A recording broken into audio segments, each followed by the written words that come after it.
Peut-être avant de prendre les prochaines questions, je proposerais à Paul Louveil-Dubuc de nous présenter les enjeux et les grandes questions qui ont été traitées dans l'étude Vivre confiné à domicile durant le second confinement. Paul Lou, à toi la parole.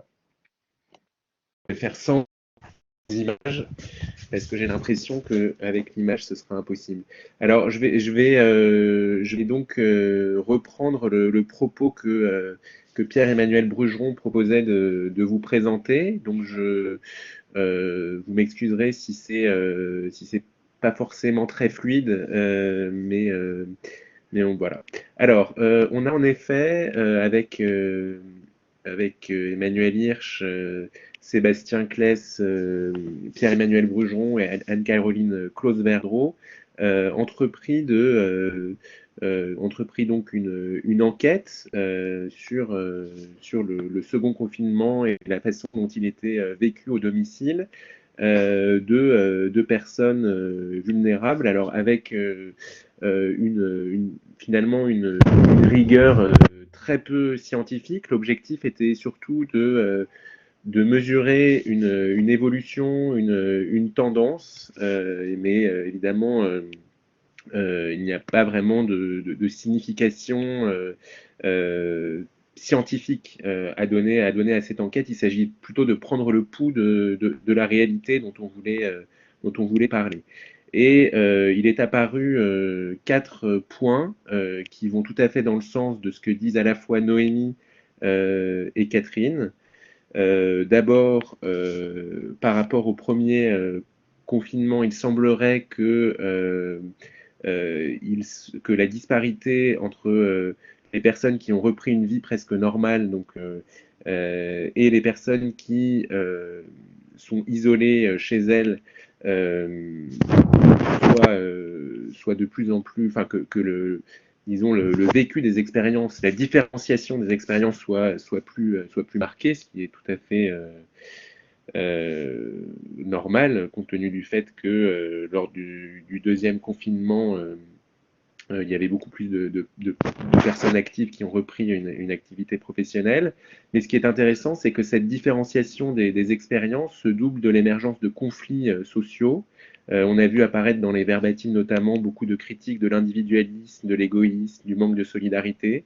Donc ça va dans le sens tout à fait de ce que disait Noémie.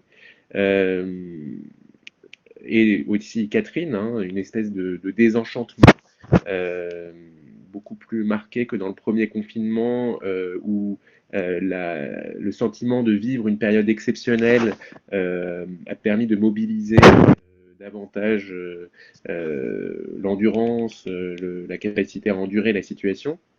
Donc un second confinement vécu de façon beaucoup plus pénible, beaucoup plus angoissante que le premier. Voilà.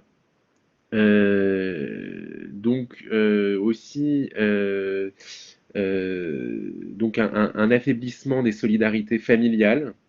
Les personnes isolées se sont senties d'autant plus isolées. Donc ça c'est le deuxième point. Et le, le, le troisième point, pardon, c'était bon, je m'embrouille un peu, excusez-moi.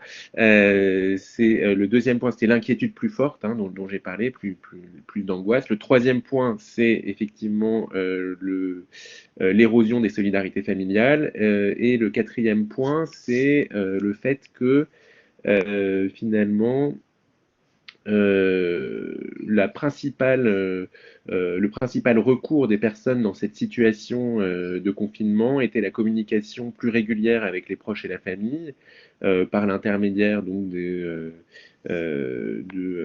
visioconférences, des téléphones, etc.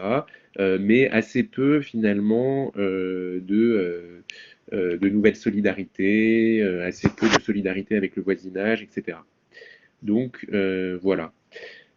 Pour conclure tout ça, donc ce second confinement est marqué par un certain désenchantement qui contraste donc avec l'esprit de mobilisation qui semblait régner lors du premier, par une différenciation des expériences de vie. Et dans ce contexte, les discussions tendues entre les amis et les membres d'une même famille se multiplient. Les avantages et les inconvénients de la crise sont l'objet de dissensus.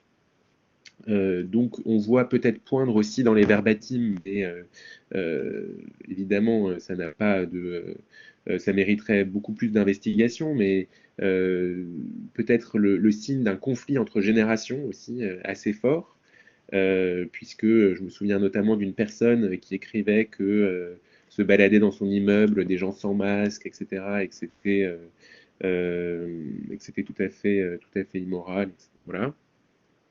Il y a eu plusieurs exemples qui attestent de ça aussi. Donc voilà, peut-être ce qu'on peut retenir, c'est une certaine crispation, une certaine tension entre personnes dont les expériences de vie divergent largement pendant ce second confinement, et donc la possibilité d'un conflit. Voilà à peu près ce que je pourrais dire de cette enquête. Et pardonnez-moi si c'était peu fluide. Merci beaucoup, Paul Nou. Peut-être cette enquête, elle nous interroge aussi, ou peut-être c'est une piste de travail en tout cas, sur les conflits de valeurs qui ont lieu en ce moment dans les familles, dans le secteur, enfin en politique, dans le secteur sanitaire, du médico-social, autour de l'accompagnement ou de la prise en charge des personnes, de leur place dans la société, de la prise de décision démocratique. C'est pas une question piège. Je sais que c'est une question difficile, mais quels sont les grands conflits de valeurs que tu pourrais identifiés lors du second confinement, qui peuvent être similaires à celles du premier, mais qui ont pris davantage de puissance, on va dire, et qui ont amené beaucoup plus d'antagonisme au sein de la société.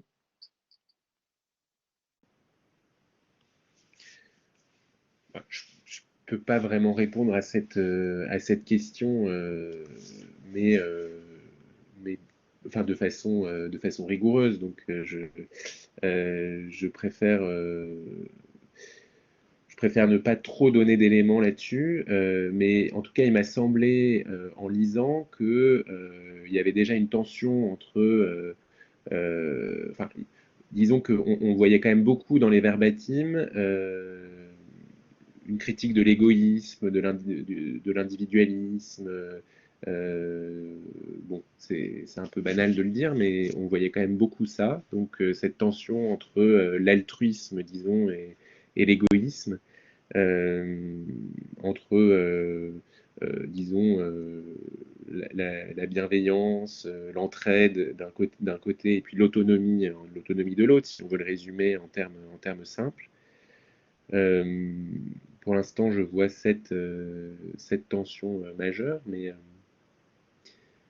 euh, mais voilà, je commencerai par là, je réfléchis, mais réfléchir en conflit de valeurs, c'est pas si évident puisque les gens ne s'expriment jamais comme ça en fait. Les gens ne disent pas ça, donc ça mériterait davantage d'investigation et de réflexion.